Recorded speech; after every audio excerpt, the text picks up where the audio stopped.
I think I don't know. Folks, I'm sorry. I'm trying a new thing. I'm just going to remove this thing because I can't figure it out. All right, stop, move. There it is. It's gone. There we go. All right, Nathan, how you doing, man? I'm doing very well. Thank you. Thanks for having All me. right. Oh God, I have a whole intro. All right, folks, I'm telling you, I've got to apologize here. I'm trying a new streaming platform called Restream, and so I'm, kind of navigating this thing to see how well it works, or see how it works, if it works better than my previous. So, and I've got this thing going on in portrait mode, which is a little odd to me, I think. But hopefully it works out. Anyway, let me do this intro for you because I'm sorry to stumble along like I am. Folks, hey, first of all, welcome to Hot Off the Press. I appreciate your efforts. I got to get a great guest today if you haven't already recognized him. One of the most trusted voices in SEO with over a decade of experience in helping businesses generate hundreds of millions in revenue through smart, strategic digital marketing. He's the co-founder and CEO of Rankability, an AI-powered SEO platform helping agencies drive real results, and the head coach at Gotch SEO Academy, where over 10,000 agency leaders learn what's actually working in SEO today.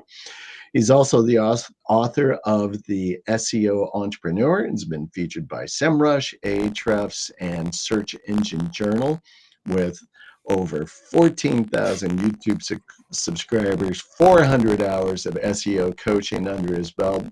Let's say you're about to get a master class. Welcome, Nathan Gotch. There you are. Thank you. Thank you. The man, the myth, the legend.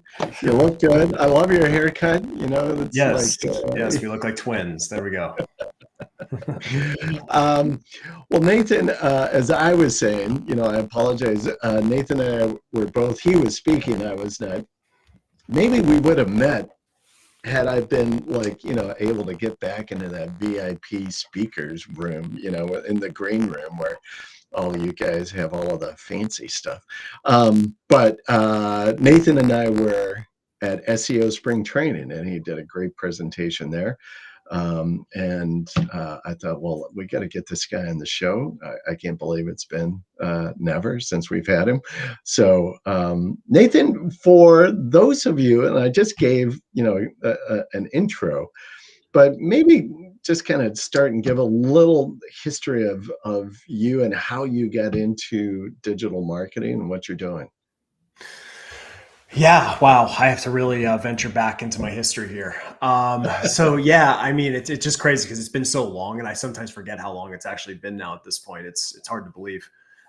So yeah, I got started. I was going to be graduating college in 2012.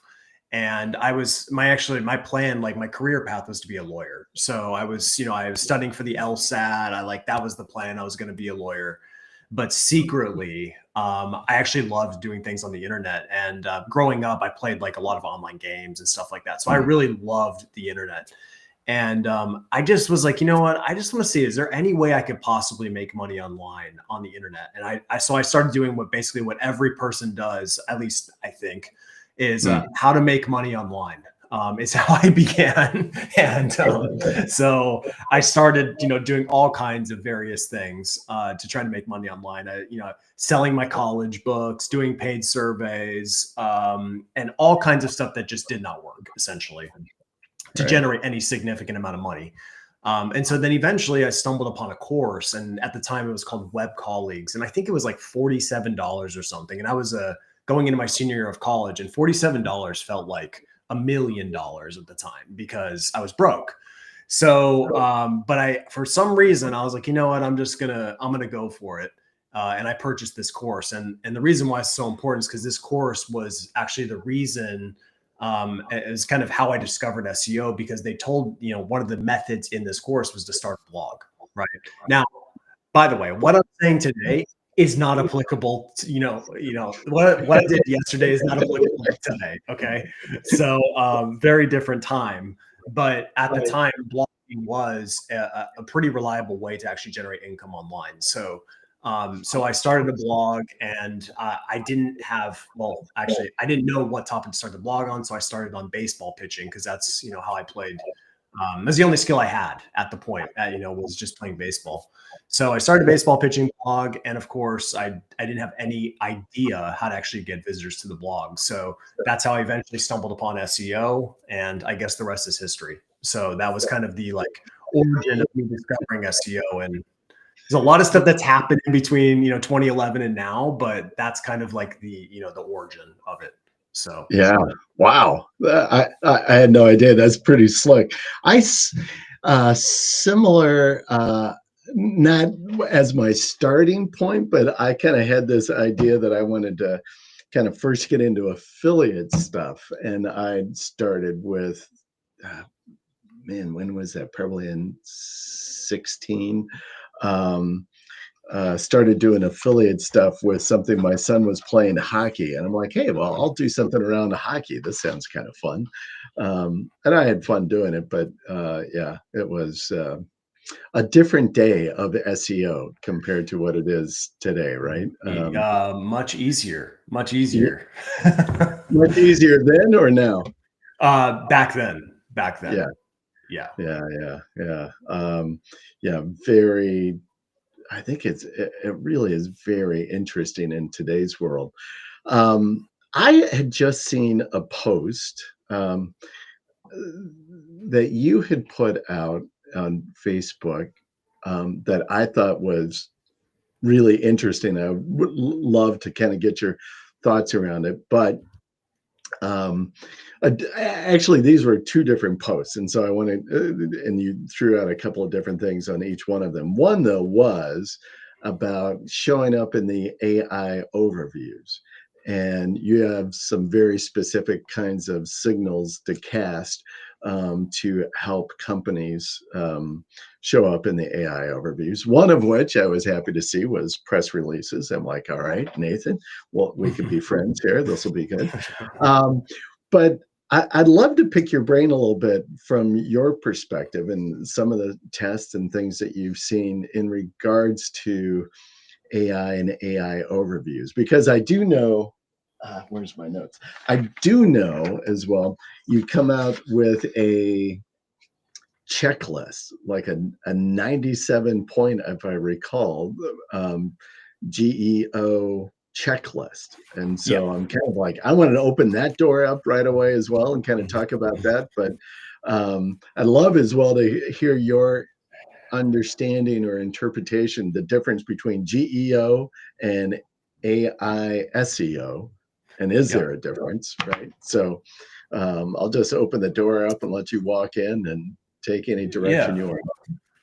Yeah. And I think there's a lot of confusion going on right now for a lot of people, is to okay, we've got all these new acronyms and we've got all these different ways to describe what we're doing now. And for Yeah. so long, it was just SEO, and SEO was just synonymous with Google. That was SEO, right? And now, you could argue that SEO has always been a broader principle that isn't just applied to Google. It's just any search engine where you can optimize, essentially. But because Google's been, 90% of the search market share for so long, it just became synonymous. And so there are, I often see a debate going on, which is geo or even AEO, which is answer engine optimization, is it actually different than SEO, right? That's the great debate. Is it actually different? And people are pretty polarizing about their opinions on this. I'm not so much on either end like that. But I do see very clearly the differences between the two. And so I'm speaking in terms of geo versus SEO specifically. Okay. And the reason why there's a really big difference is mechanically how we actually go about optimizing. There's a lot of similarities, tons of similarities, but it's really the goals that are significantly different. So like with SEO, we've known forever that, depending on what you're doing, if you're doing local versus traditional SEO, slightly different goals. But in general, you're trying to rank in a list of links, right? That's kind of how it's always been. If we just kind of disregard the local packets, ranking in a set of links. Okay. And obviously Google's made that different over time by adding more SERP features. There's the video packs and the featured snippets and now the AI overviews. They've added a lot of complexity to the SERPs. But in general, the core principle was let's rank in a list of links. All right. And the reason why that same goal does not make sense in the context of what's going on now is because that's not really going to exist very much longer as far as where users are actually going to be putting their attention. And so we know now that you go into ChatGPT, Perplexity, Claude, any of the LLMs, and now also Google inside of Google's AI mode, when you search, you're not getting a list of links, you're getting an actual response, right? You're getting a generated response from the AI. And so it's not the same because really the goal now at this point is to appear in a response. It's not to appear in a list of links. So the reason why that's really important to understand is because how you appear in both actually requires different variables. So I can go pretty deep on this, by the way. I'm like really deep into this topic. Oh man, geek me out. I love it. Yeah, just go for it. Okay. So the reason why there's a lot of crossover is because the traditional SERPs are feed into the AI, right? So this is what's really important. So I think to kind of understand the differences, you have to understand how the large language models produce answers.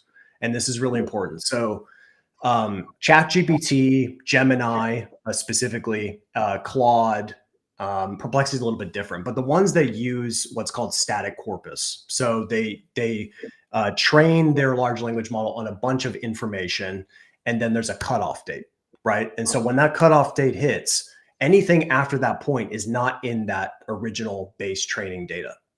So if you search something like, best baseball cleats for infielders for 2025, and you search that in ChatGPT, well, when you run that through, it's not going to pull from the static corpus because that information, it doesn't have that information. Right. So what it's going to do is it's going to go to the internet, and it's specifically the first place it typically goes is into search. So it's going to go using RAG, which is retrieval augmented generation. But what it does is going to go and crawl search results. It's going to crawl websites. It's going to crawl Reddit. It's going to crawl all kinds of places where it thinks it can find an answer. And it's going to come back to ChatGPT, and it's going to create it's going to give context and then give an augmented response to the user, right? And so the reason why that's important is because if you want to have any chance of appearing in these results, your brand needs to be appearing in the search results. So this is why there's a lot of, synergy between SEO and geo. So number one, good SEO, like ranking in the traditional SERPs, is going to benefit you in the AI answers, right? But it's not typically the way that we're used to. So the way that we're used to is like, okay, well, I'm going to rank my website number one, and I'm going to get all the benefit. Well, that's not actually what happens when the AI generates a response. The AI is looking at all of the rankings and seeing what brands are showing up the most in those results. Then it's also going to Reddit and seeing, okay, these brands are showing up as well here. And then it's also going to some third-party review platforms and saying, oh, wow, they've got all these different reviews here as well. And so then it comes back basically in kind of just, this soup of things, and is able to say, these are the top 5 brands, the best baseball cleat brands. And it's able to produce that answer, but it's not based on just pure SEO signals, right? And so that's why, to me, in my opinion, there's a difference in that way. And like even a small little detail. One of the things that tends to influence whether a brand will show up for commercial queries is listicles. So how often they appear on listicles on authoritative sources. And if your brand appears on a listicle, but it isn't actually linked, like it could literally just appear with that completely unlinked, it will still likely influence the AI to surface that brand in the generated response. So, going back, I think that's what I find amazing. I just wrote a note down to myself because something that you had stated, which was, what brands are showing the most. And I find that is when I'm talking with people all the time around this aspect of like, you just have to flood your brand information and messaging out across all of these platforms. You just, across all of these kinds of authoritative platforms.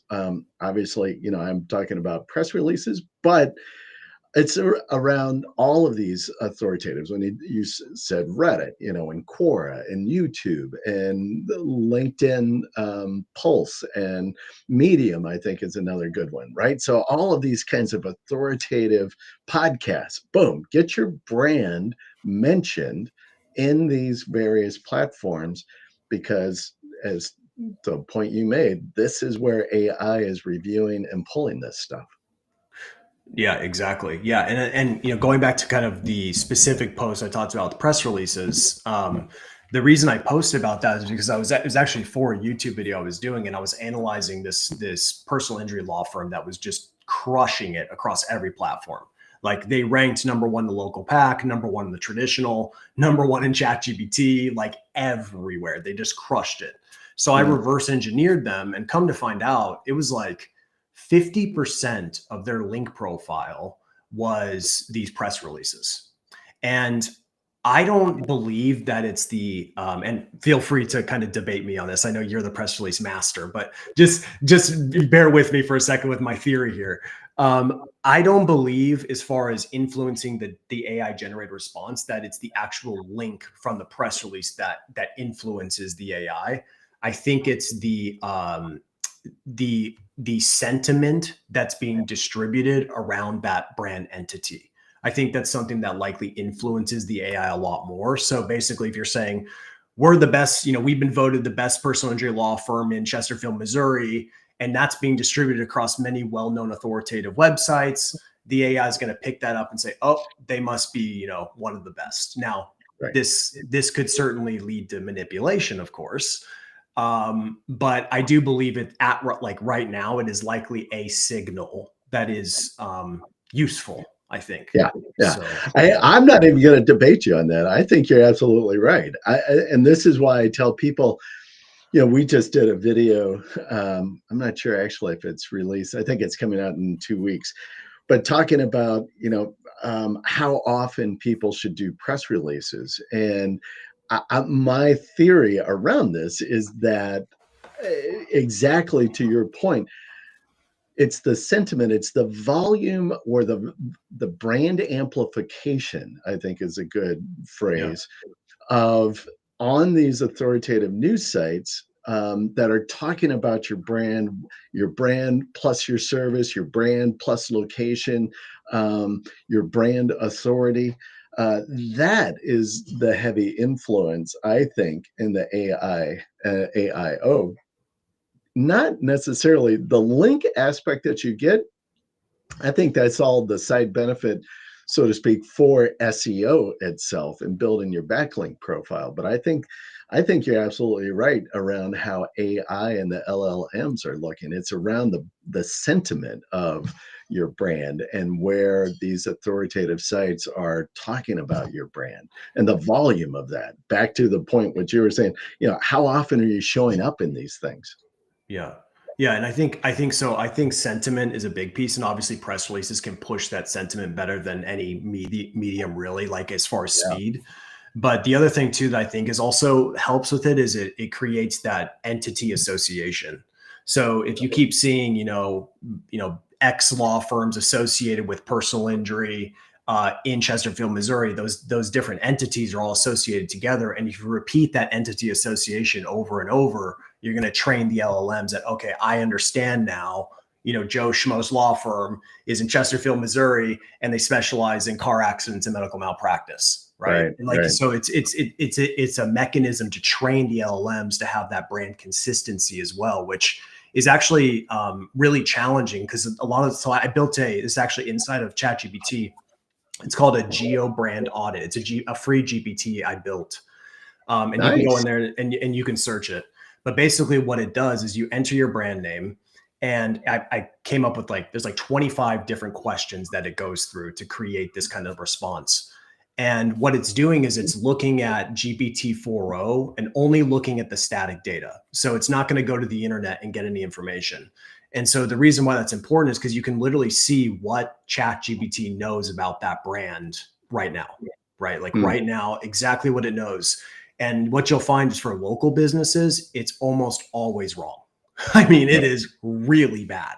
I mean, for most local businesses, because they just don't have a lot of information even about their company itself, let alone the associations as far as what they actually specialize in associated with their brand, right? Right. So there's just a lot of issues with that. And I think press releases are, one really good way to kind of form that better. And clearly they work, right? It's one, it was like I said, it's about 50% of the equation. The other 30 to 40% were directories as well, funny enough. But this brand, going back to this brand that was doing really, really well, and I've seen this across the board, Hmm. a lot of consistency in brand information across all assets. So, on the local level, it's always been important to have consistent name, address, phone number across all your listings. I Hmm. actually think that that should be the case across basically every asset online that talks about your brand. You want to try to have as much, like, keep that consistency around the brand really, really tight, because this is what the LLMs are doing when they run their, when ChatGPT eventually, or OpenAI launches GPT-5, which who knows when that will come. That cutoff date, it could have already happened. Honestly, like, the cutoff date could have already happened by now. We don't even know yet, right? They Right. could have already Right. and then they'll be launching. So essentially, what you have to be thinking about is, like, I need to be putting as much information about our brand, doing marketing around the brand, so that then when the next update comes in these platforms, it will have the information that needs to be in there. Yeah. So yeah, there's some variables to work with. Yeah. Yeah, yeah, yeah. So in thinking, it's funny you mentioned directories. I'm like, really, directories was, is it? And do you think it's just because it's mentioning the brand and again, kind of the brand and what the brand does in these directories?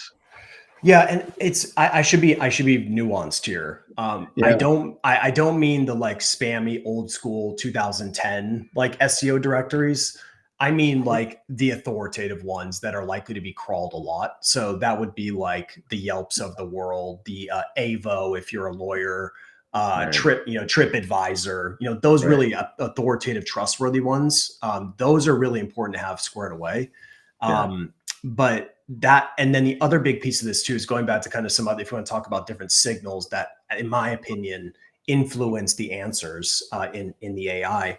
Another one is, first of all, reviews. So if you're looking at if we were to rank the best yeah, platforms yeah, to get reviews on, number one is a Google Business Profile. Like, hands down, that should be number yep, one of all. Okay. But aside from that, the next best is going to be the more authoritative platforms. So Yelp, like I mentioned, Angie, those types of platforms.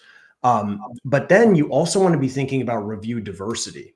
So, and specific hmm, to, like, the vertical that you're in. So, like, if you're a SaaS company, you want to be getting reviews on G2 and Capterra and those directories that are specific to that industry, right? mhm, And so that's really, really important as well. So a lot of, core, like your core review strategy, and then also kind of getting that review diversity everywhere. Because just, if you starting to see kind of the trend here, this is why it's funny to even call it like SEO or geo in general, because to me, this is all just marketing. And so, yeah, yeah, it's all just kind of silly at this point. Like, it's really all just marketing, yeah, but we'll just to keep labeling it that because that's what people know. So yeah. yeah. Uh, I find that this whole aspect, I think, right now in today's world of marketing, I think is really pretty interesting, and especially in this stuff with the AI and the AI overviews and how all of this kind of works out. If you are, and this maybe kind of lead into kind of your 97 point checklist, But if you're a local business, and then you were just talking like a lot of times that information that shows in the AI search or the AI overview or what the LLMs know about your local business. But if you're a local, and we'll say plumbing, because it's always good to pull pull a local plumber out for an Right. example. But if you're a local plumbing shop, and you're just putting your toe in the water in this world, I mean, what would be some direction that you would say from your perspective and experience at this point? Like, here are the 3, 4 steps you really should attack first. Yeah, it's kind of different than the system I used to follow for SEO. Okay, so when it came to doing an SEO campaign, I had a very strategic process that I would follow basically in phases. So it was heavy focus on the first party signals, which is the website, the content, things like that, right? And that would be the beginning. You do your technical audit, you get everything squared away, and then you move into link building, right? I actually think now any business should probably start with the third party signals. I think you should flip it. So it used to be like, get your website squared away because that's where your traffic would come. That's not really the case anymore. Right. What we want to focus on more is the third party signal. So I basically would flip that equation. In the case of a plumber, the most obvious third party platform you'd have to focus on is the Google Business Profile, right? So you technically don't even need a website to have a Google Business Profile, which is the fascinating thing. And so I would start there and focus all my effort on the Google Business Profile. Ranking in the local pack, honestly, is not that challenging. There's some pretty core signals that drive most performance, and they're pretty obvious. Number one, the actual business name itself can drive performance pretty significantly. Now, this is something I want to be very careful here, because this is something I've noticed with the AI responses. So for a long time, I've been a big advocate of keyword-rich business names and keyword-rich domains, because they just work really, really well, specifically for classic SEO. Okay. And they work really well for the local pack. However, based on the thousands and thousands of responses that we've analyzed in ChatGPT or even Google's AI mode, very rarely will you see a keyword-rich business popping up in those answers. It does not happen very often. Usually Right. it's a very identifiable brand that pops up. And I have some theories around this, but it's mainly based on based on NLP, because I think that the AI, because they use NLP, like all the LLMs use NLP to understand, context. And I think they have a hard time understanding that St. Louis SEO Consultant.com is an actual business, right? And when it's spelled out, they just think the algorithms think it's just some sort of topic, some sort of generic idea, but it's hard for it to associate with a brand, right? So then it just basically disregards it. And I know this to probably be true, because funny example is I rank number 1 for St. Louis SEO Consultant and in traditional SERPs. And it's with a website that is stlouisseoconsultant.com. So as keyword rich as you could possibly be. Okay. Yeah. And it's ranked for years. It's not like it just started ranking. This thing has been ranking. It actually was ranking before ChatGPT even came out. Okay. And just to put in perspective, when you go into Google's AI mode for that exact query and you look, it doesn't show up anywhere in those answers. Right. So if you look up best St. Louis SEO consultant, that domain does not appear at all, like in the answers at all.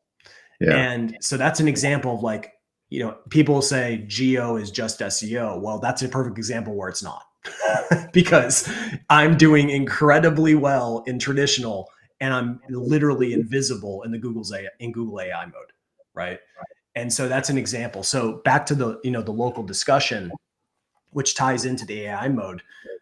When you look at local queries for AI mode, it almost always pulls from the Google business profiles, almost always. So that's one of the biggest reasons why that particular microsite doesn't show up, is because it doesn't have a Google business profile. So that's probably likely influencing why it's not appearing. And so Google, one thing that's consistent about Google, and this has been the trend for a long time, is Google likes to recommend its own products.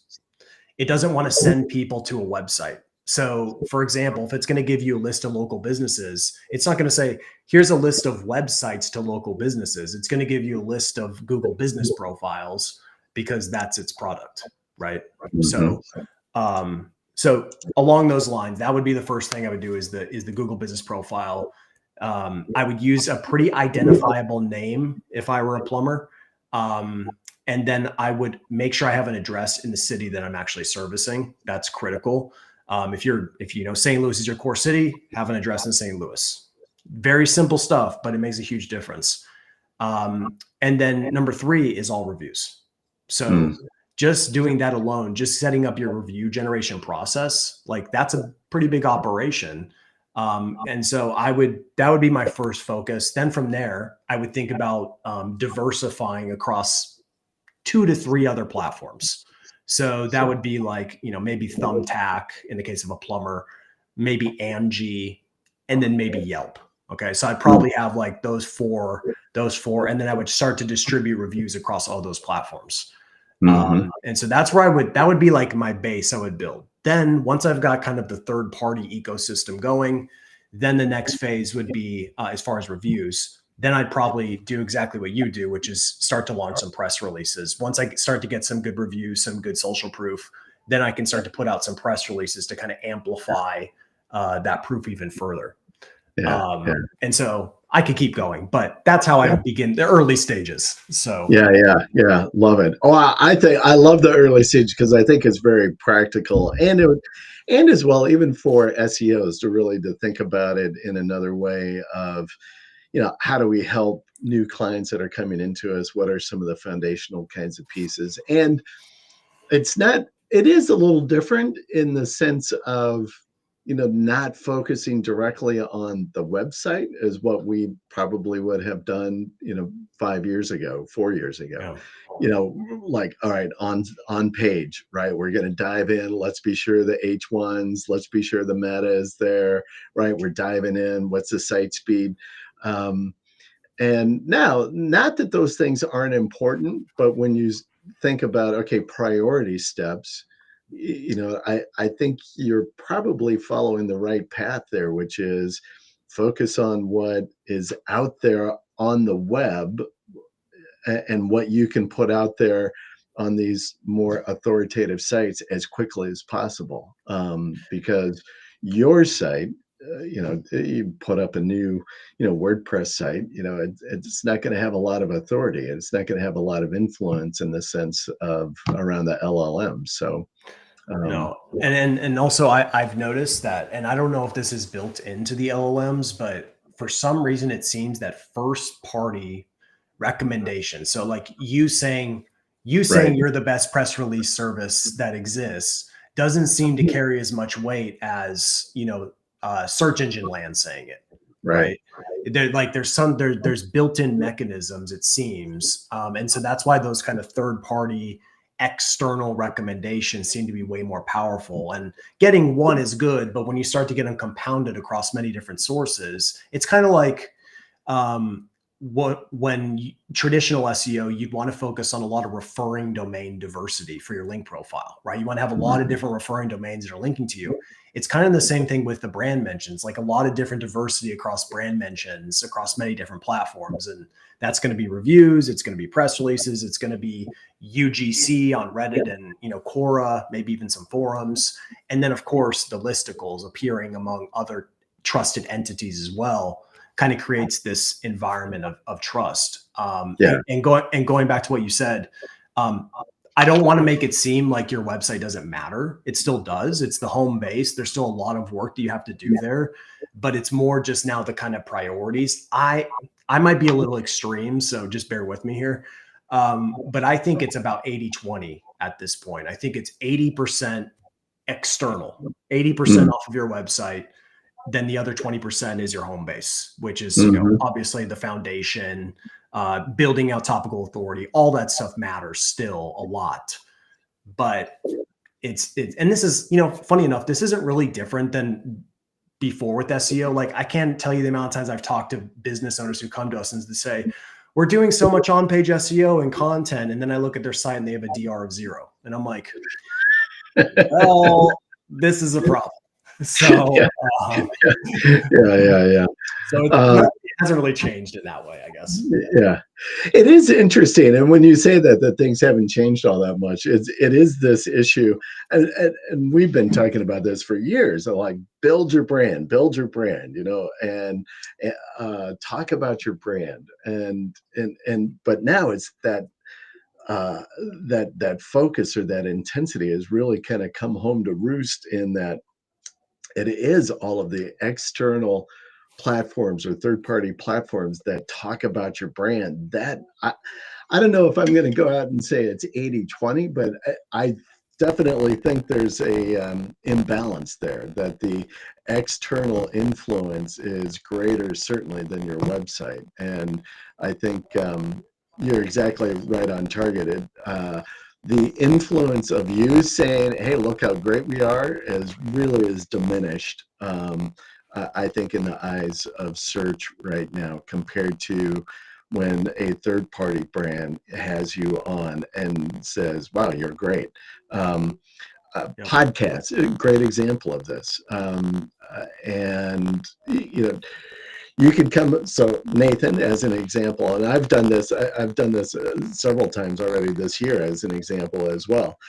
Nathan's on the Hot Off the Press podcast, and we put out the show notes. So now we're talking about Nathan. I've got all this great information in our show notes about Nathan, and nathangotch.com and Gotch SEO. And then Nathan could turn around and go like, I'm going to do a press release and talk about, I was on Hot Off the Press, and this is what I talked about, and blah, blah, blah. Now, all of a sudden, your brand has authoritative brand mentions in the sentiment around, you're on all of my content and platforms, right? The podcast platforms across YouTube, and we stream this on Facebook and Instagram and LinkedIn and X. And all of a sudden you do a PR and you're kind of amplifying the same thing, and getting your brand and mentions on all of these authoritative news sites. It is like the 1-2 punch off of an experience, one-time experience, but really goes a long way in helping to amplify your brand and the visibility in the AIO. So yeah, it's so easy to do it that way. Yeah. Well, and also I think it's important to mention too that like podcasts and YouTube, for example, this is another new area that's different than SEO, because the LLMs actually will go to YouTube and they pull the transcripts from the video and they use NLP to extract entities and things from those videos. And so once again, a very different thing that didn't matter for traditional SEO, that if your brand is being mentioned a lot throughout, let's say, different YouTube channels and different podcasts, once again, likely a part of the soup equation that's going on there as well. So yeah, there's a lot of new things, I think, in that regard that aren't, I basically feel like the way I've been thinking about it is like 100% of our standard classic SEO signals still apply, is what I believe. 100% of them. I don't think anything has gone away. I think all the standard stuff that we're used to still matters. I just think that there's been an extra layer on top of it, just a little extra, like 20 to 25% now layered on top, that we have to be thinking about as well. And that's just how I've been trying to rationalize all of this change, I guess. But yeah. No, I think that's a good perspective. I would probably say you're saying a little bit of extra. I think, well, actually, I think it's quite a bit, because of all of the external things that you could kind of focus on. And I think I'm being conservative. Yeah, you're being. Well, I want to give a shout out. So, and as well, tell folks, hey, you can go to nathangotch.com, sign up. He's got sorry about that. He's got a great email list. You can sign up for his weekly newsletter and go get in touch with Nathan. Also, if you have any questions or comments, throw them up in the chat on whatever platform that you're are viewing on, and we'll try to get to them here in our remaining time. Nathan, you also work with a lot of agencies and doing agency consulting and such as well. Curious on what your approach is with agencies. In what regard? That was an open-ended question. Okay. Okay. I'll phrase it this way then, or put some bumpers around it. Are you working with agencies more on how to grow their agency, or are you working with agencies around kind of operations and processes and methods of impactful methods, like some of the stuff we've been talking about, or is it kind of both, really?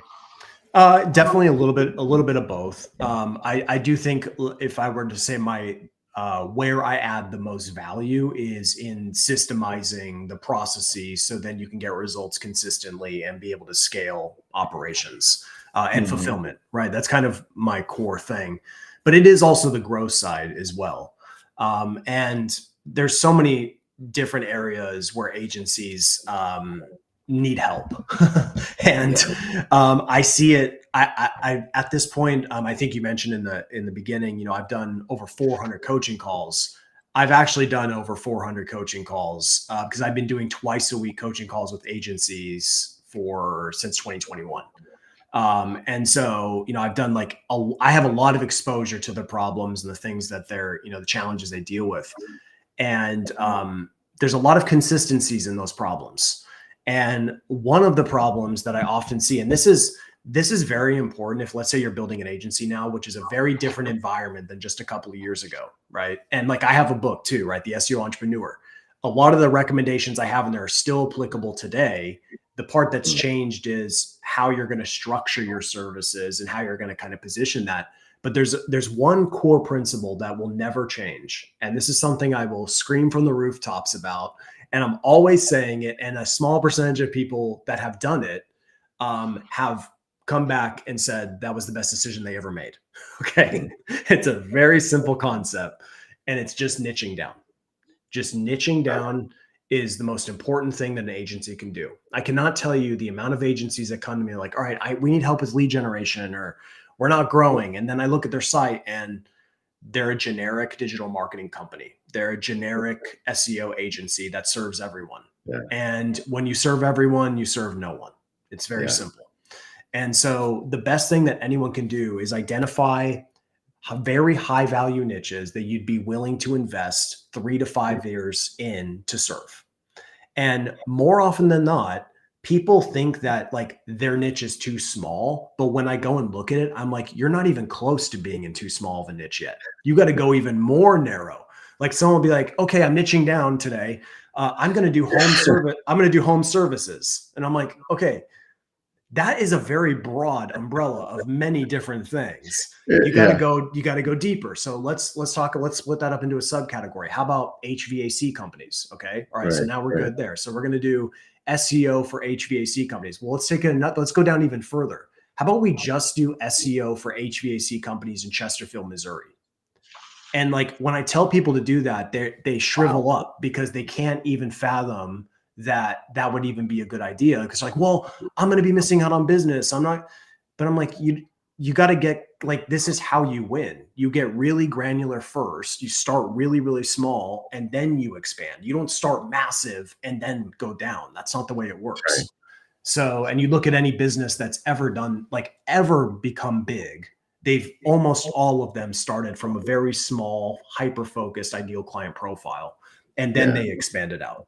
It's a proven model. I didn't invent this, by the way. It's just a proven model. So it is powerful. And to give you an idea, when you were talking about really kind of narrowing, we had on the show here a few weeks ago an agency, and his niche is spray foam insulators. And I never even wow, is that now? In my closed mind, I was like, what's the opportunity there? But evidently it's quite large because this guy is killing it. But he absolutely niched down, learned everything he can about the industry, goes to agent or industry conferences and shows, and he has become an expert in the industry itself, but more so become a trusted expert in how to market those services or those companies, right?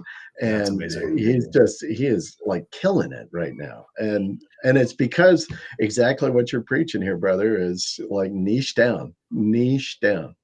Yep. Yeah, that's a really, really good example. I really like that one. And also, like, the thing is, once you pick a location, like a city like that, if you get, let's say you're doing exclusivity, once you get one in Chesterfield, well, you just go to the surrounding cities. Now you're going to get one for Baldwin and Clayton, and you do it that way, and you slowly expand. It's kind of like if you were a general, right, and you had to win a war, you wouldn't try to win the whole war at one time. You would just pick one battle at a time, and you slowly keep expanding your territory. And then eventually you're doing, let's say, the whole state of Missouri, and then eventually you can become that national brand that serves, foam insulation companies across the whole country. But it's good to have that narrow focus initially. And yeah, that's a really, really great example. I like that one. So Yeah. He actually has got a great. The guy has like built out the whole persona. It's really is good stuff. I want to shift over and talk about kind of branding, personal branding. yeah.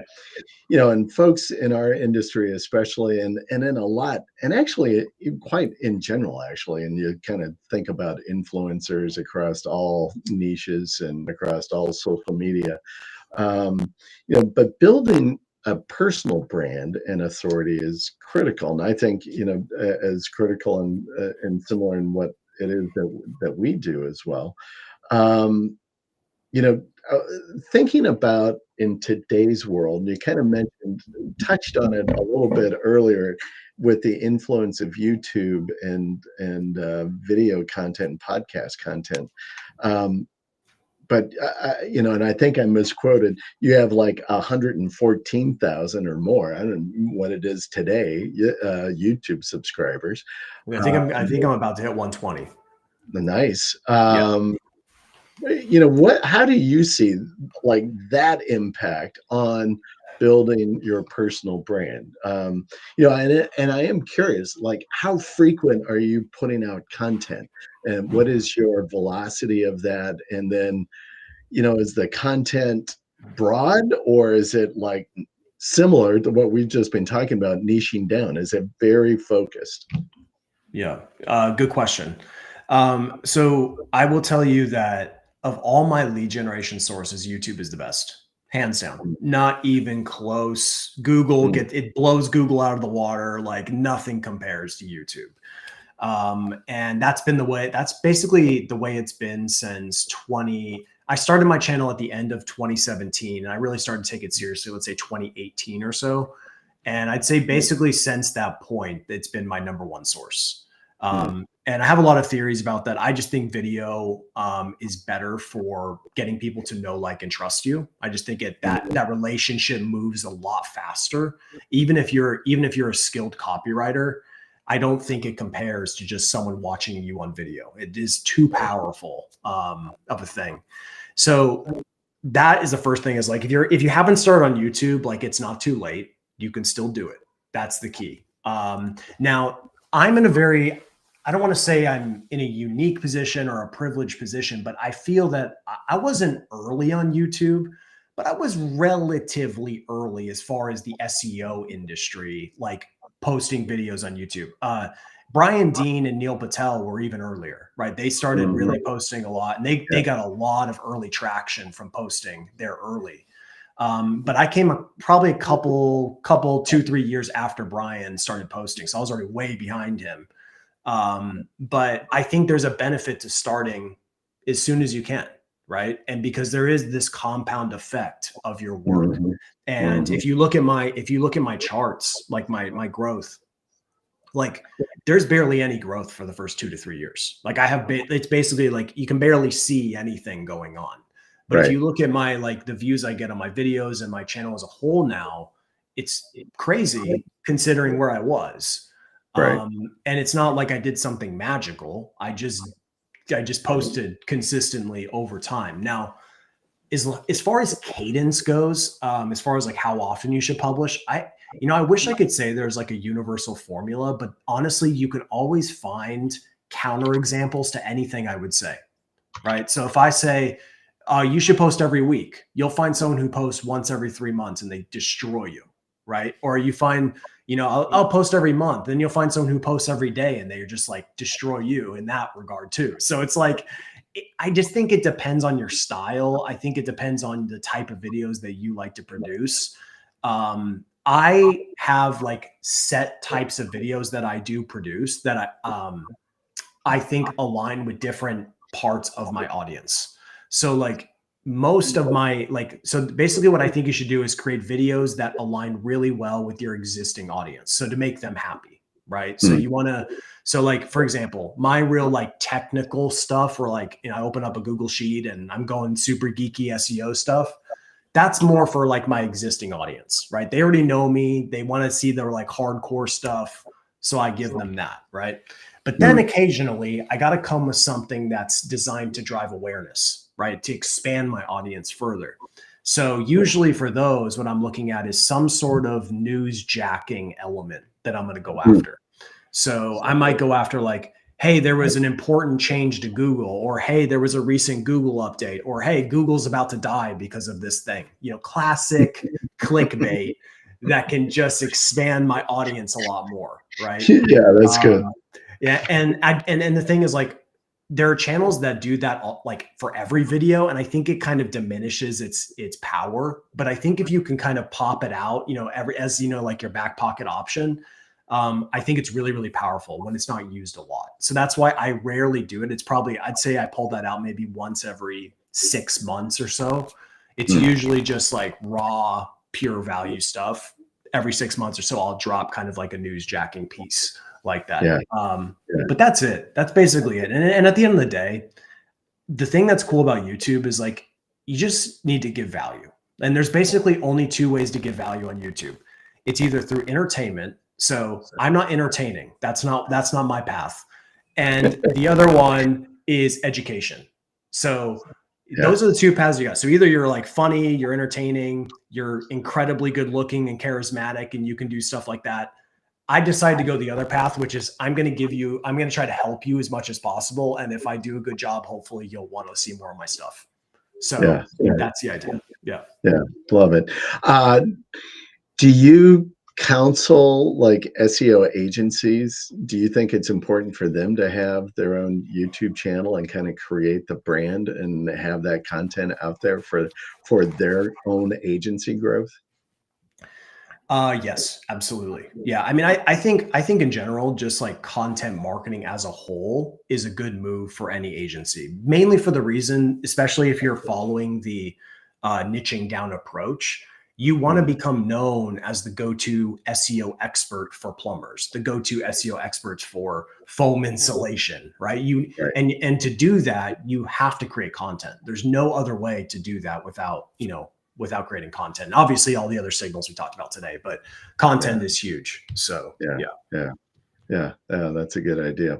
All right, I'm going to shift gears one more time because I want to shine some light on rankability, and see if I can share my screen. I don't know, this platform is driving me a little crazy, but let's see.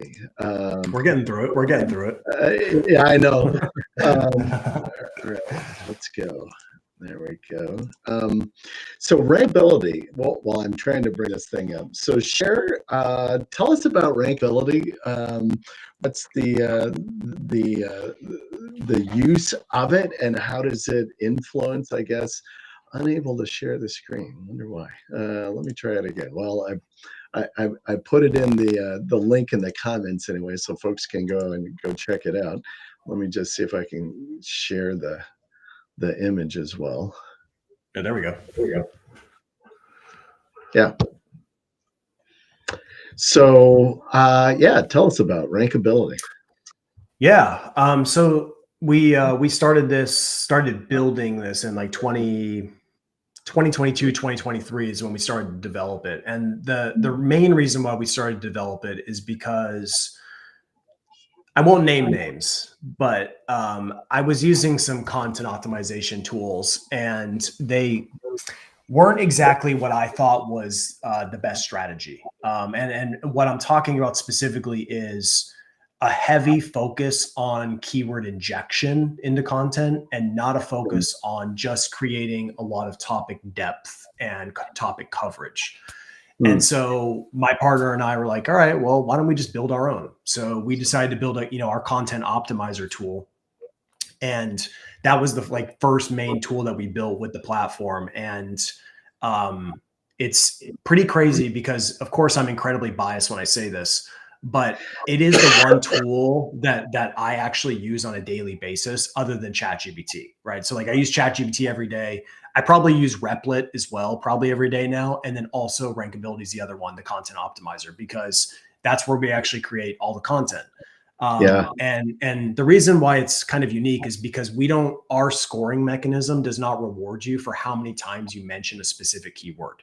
So for example, if you just, you put blue shoes in your content 50 times, your score doesn't go up, right? Right. The score only goes up if you cover each topic once. So if you cover it once, the score will go up because we're focused on covering all the critical topics around a particular, keyword.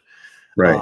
And so that was the beginning. And then we also added our AI writer that's integrated in there as well. So instead of you having to manually do it, you can have the AI produce a first draft for you that's already optimized for all those topics, just, within a few minutes. I think it's about 4 to 5 minutes to produce a draft. And so that's kind of already built in. And then what we're building right now is the AI search elements that are coming up here very soon, which is our AI analyzer. So the AI analyzer is basically, we've already got it working on the back end, but now it's being, let's just say SaaS is quite hard. Yeah. That's one thing we've learned. So, I have a lot of ideas, but to get those ideas into reality takes time. And so the AI analyzer, though, basically the way it works is it's going to be able to benchmark your current AI performance across eventually about 7 different AI platforms. So you'll be able to see where your brand, shows up in all those platforms. And then you'll also be able to track the performance. The thing that's unique about that, though, is that it's going to be built into the Rankability membership without any additional add-ons. So, this is different because there's a lot of AI tracking tools out there that I've seen charging some wild prices. That is funny you say that because in a group that I'm in on in WhatsApp, somebody posted something out. I don't even know what the company was, but I was stunned at they were charging $654 a month. Actually, not dollars, euros.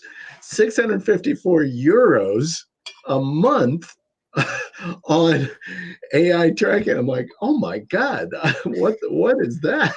Yeah. And I'm not trying to call anyone out, but I'll just tell you, because we know how much it costs to actually run these reports. It is quite costly when you start to run a lot of prompts through the AI platforms. It can start to get pretty costly, on our side, but I'm telling you, it's not that expensive. I mean, the markup that some of these brands are doing is quite high. Let's just say that much. Wow. So that is crazy. Yeah. Well, this sounds like a great product. I'm going to have to poke around and explore it more. I love some of this stuff, and I'm so impressed with I think your focus and around driving AI visibility, and that's why I'm kind of excited to go poke around on your product here with Rankability and take and examine kind of the approach that you're taking it with the content creation with it and optimizing it. I love the idea around it. And nice. Plus the AI analyzer sounds like it'll probably be a little better of a deal than what I saw earlier today. Yes, that is for sure. That is for sure. Well, listen, Nathan, we've kind of come to the end of our hour here. I really appreciate you popping on and being a guest with us pleasure. today. It's been a lot of fun. And as I mentioned, you can connect with Nathan at nathangotch.com or as well at gotchseo.com and over there. And next week, boom, I swear people, I'll have a much better handle on this Restream and how it functions. Next week, we've got another great SEO, really into AI prompting, Andrew Sterling Ansley, who is also at SEO Spring Training and doing some presentation as well. So check us out next Tuesday for that. And again, Nathan, man, appreciate you being on. It's been great, and best success to you and to Rankability as well, man. Love it. Thank you so much. Appreciate it. Thanks for having me on. Really appreciate it. All right. All right, folks. Thanks again. We'll see you next week.